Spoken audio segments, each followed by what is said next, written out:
D'accord, bonjour à tous. Aujourd'hui, premièrement, je me présente. Je suis Paola Ramon Mendoza et je suis avec ma copine de classe, María-Elena Reyes. Aujourd'hui, on va vous présenter une petite discussion d'une thématique très intéressante, à mon avis. Et c'est à toi, María-Elena. Merci Paola, bonjour tout le monde. Et j'aimerais vous poser une question sur cette thématique. Premièrement, la thématique, c'est pour ou contre les passeports sanitaires. Et la question, c'est qu'est-ce que vous penseriez d'utiliser un passeport sanitaire, Paola? Ok, je crois que c'est une thématique très intéressante parce que c'est très récente, la pandémie du coronavirus. Alors, je crois que c'est une bonne idée, mais ça dépend des requériments nécessaires pour obtenir le passeport. Et toi? Oui, bien sûr. Alors, comme tu as dit, ce n'est pas une thématique facile, mais je crois qu'un passeport sanitaire est mieux que les confinements. Oui, tu as raison. D'accord. Avant de commencer avec la discussion de manière formelle, je voudrais te présenter et vous présenter à toutes les personnes qui regardent cette discussion. On commencera cette discussion avec un petit résumé de la thématique de la question posée.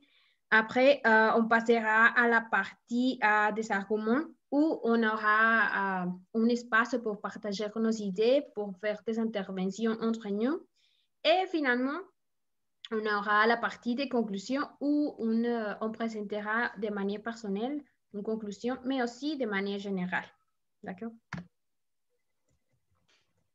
D'accord. Et maintenant, le petit résumé sur cette thématique, les passeports sanitaires, ce n'est pas nouveau, car il existe des documents pour valider qu'on a quelques vaccins pour aller à quelques pays. Par exemple, il existe pour aller à des différents pays, mais à raison du nouveau coronavirus, quelques gouvernements veulent utiliser et ajouter la vaccine contre le coronavirus et aussi autre chose, par exemple un test, mais on fait pas seulement à l'extérieur, pas seulement pour les voyageurs internationaux, mais aussi avec sa population. Ça veut dire, par exemple, en la France, le gouvernement a proposé d'utiliser un passeport sanitaire pour aller à quelques lieux spécifiquement à l'intérieur.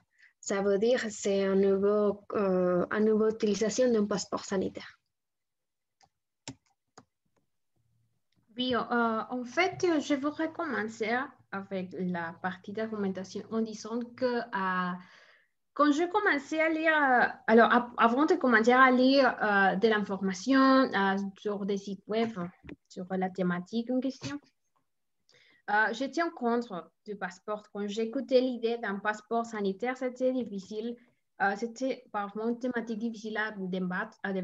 Pourquoi? Parce que, alors, honnêtement, c'était une question pas juste. Mais une fois que je finis la lecture de l'information des différents journaux, des publications, etc., maintenant, je crois que je suis ni pour ni contre de cette initiative. Et pourquoi? Parce que j'ai trouvé deux idées très intéressantes et sont les idées que je vais vous partager. Alors, la première question, c'est que spécifiquement en France, je donnerai des exemples de la France. En France, c'était la députée Pascal Fontenelle-Persson qui a proposé l'initiative d'avoir un passeport sanitaire. Elle, dans un entretien avec Caroline Rofin du Capital, la Capital, c'est un magazine français. Cet entretien a été publié le 11 février 2021 et la députée remarque que le passeport sanitaire, ce n'est pas nécessairement un passeport vaccinal. Ça veut dire que la question principale de ce passeport, ce n'est pas le vaccin. Pourquoi? Parce que le passeport inclurait plus de requériments comme les tests que tu as mentionnés, de différents examens pour savoir si tu es contagié du COVID, mais pas nécessairement le vaccin.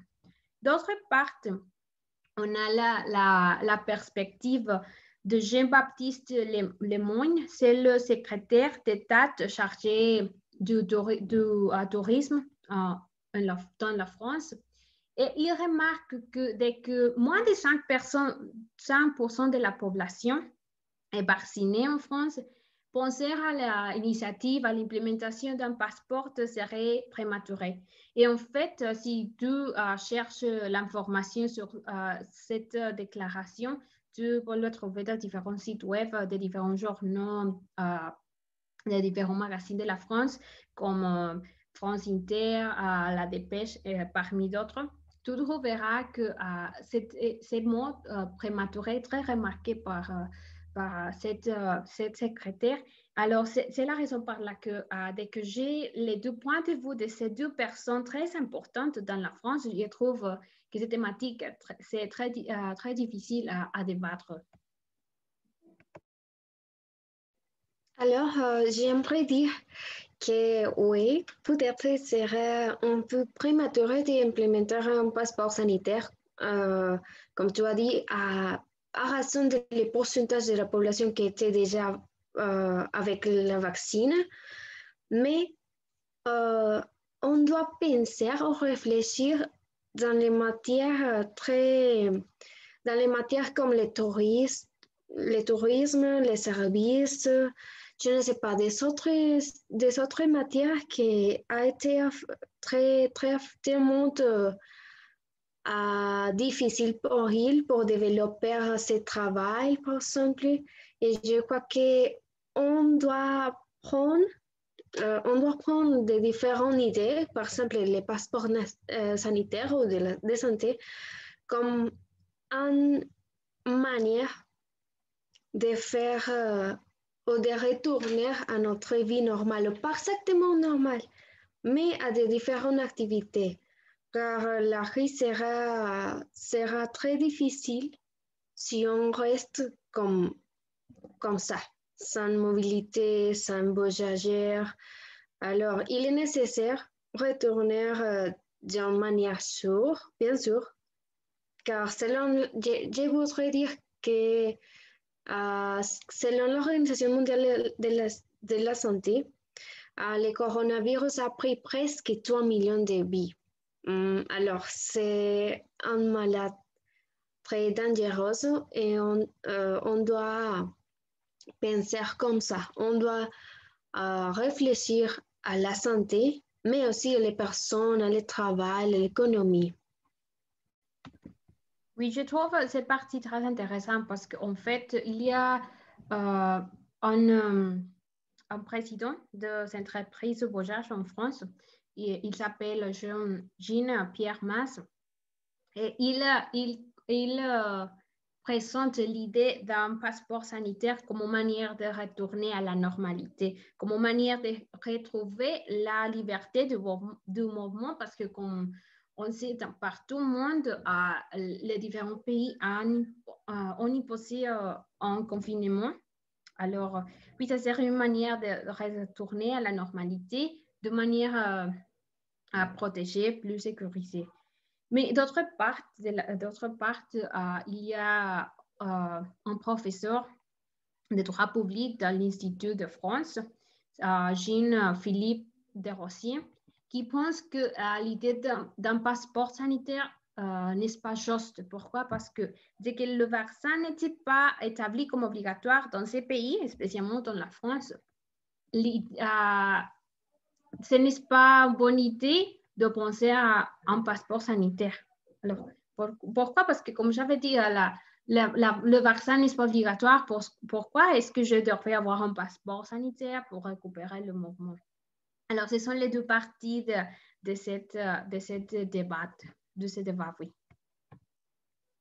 Alors, premièrement, Je crois que le coronavirus est une maladie très dangereuse, alors les vaccins devraient être considérés comme un vaccin important. Et alors la population doit prendre ces vaccins, mais comme tu as dit, ce n'est pas obligatoire. Alors, il y a des différents droits qu'on doit respecter pour chaque personne. Mais par exemple, il y a des différentes manières d'implémenter un passeport sanitaire. Par exemple, Passport, il existe déjà. C'est un passeport numérique créé par Dr. Adnan Elbarik. Alors, il a implémenté un site web et différents logiciels avec cette passeport. Il s'agit d'un logiciel ou un site web on peut comme je peux exprimer. Alors, cet passeport numérique permet à chaque personne ajouter sa information de la santé. Ça veut dire quel vaccin il a pris, quel malade, et toute cette information, c'est totalement confidentiel. Ça veut dire il est sûr. Ce n'est pas pour tout le monde, mais c'est très, très, très intéressant ce concept de faire un passeport numérique pour développer le passeport de la santé à raison de le coronavirus. Je crois qu'on devrait prendre cet exemple de passeport numérique pour le faire plus facile à les gens qui veulent voyager, par exemple. Mais bien sûr, ce ne sera pas pour tout le monde car toute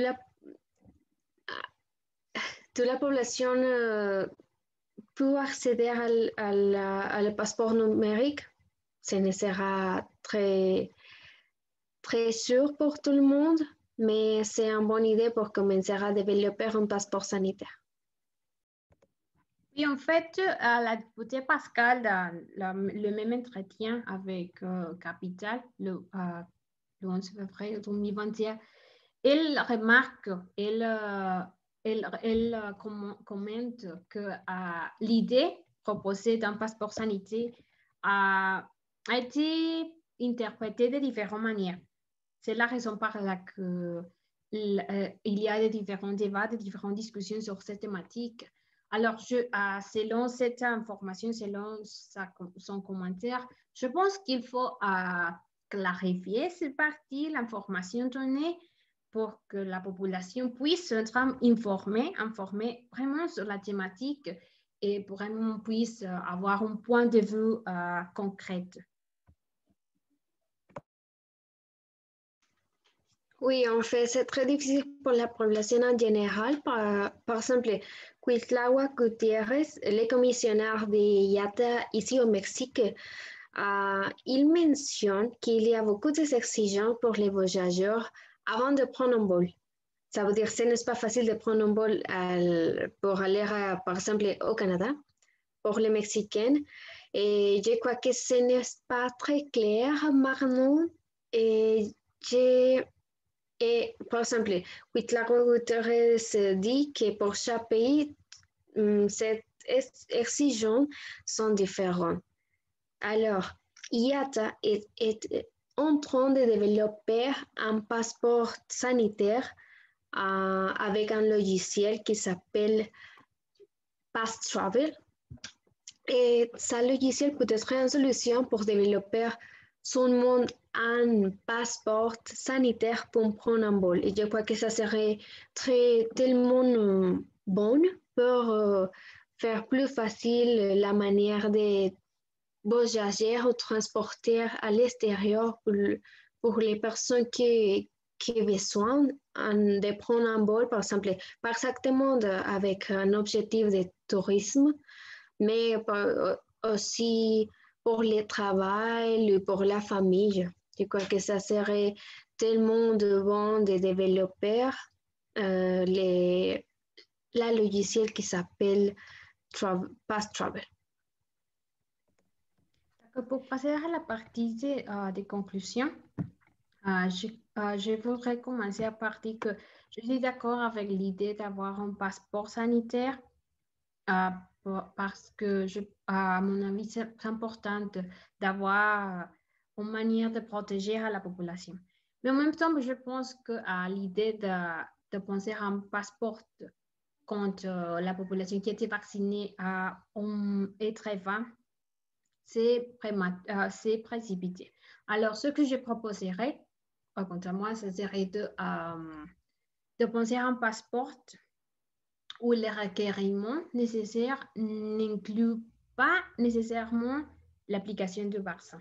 Ça veut dire peut-être le passeport peut avoir de différentes conditions, comme les tests, les examens, mais pas nécessairement l'application du vaccin. Et toi, qu'est-ce que tu commenterais en manière de conclusion personnelle? Alors, j'aimerais dire que pour retourner à la manière de vie, à la vraie vie ou la vie normale, mais de manière sûre, bien sûr, il est nécessaire d'établir des règles claires. Comme tu as mentionné aussi, ce n'est pas très clair qu'est-ce que le gouvernement de chaque pays veut avec un passeport sanitaire. Alors, il faut dire clairement qu'est-ce qu'il veut. Par exemple, je crois que ce serait très, très bon pour établir une manière plus claire. Par exemple, que l'Organisation mondiale de la santé pourrait aider à dire, alors, serait bon que chaque voyageur prenne un test négatif, par exemple. Mais il faut établir clairement. Et aussi, il faut garantir l'égalité pour chaque personne. Comme tu as dit, ce n'est pas les mêmes pour chaque pays, ce n'est pas les mêmes pour aller à quelques lieux. Alors, je crois que ce serait aussi de garantir les droits de chaque personne.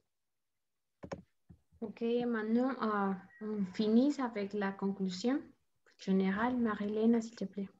Oui, pour conclure avec cette discussion, il faut dire que la thématique sur le passeport de la santé ou sanitaire, ce n'est pas facile. C'est un topic très débattible car il y a des arguments pour et contre très valides. Car je crois qu'il représente la population et ses sons. Et il faut ajouter plus d'informations et de lire beaucoup sur cette thématique. Et aussi, il y a, comme Marie-Hélène a dit, deux perspectives qu'on a couvertes pendant cette discussion. La partie pour, qui pense que le passeport est une manière de retrouver à la liberté de mouvement, de retourner à la vie normale. Et d'autre part, on a cette partie de la population qui pense que l'implémentation d'un passeport sanitaire ne serait pas juste. Alors, on a conclu notre discussion. On vous invite à partager votre point de vue avec nous et à commenter cette discussion. Merci à tous et à bientôt.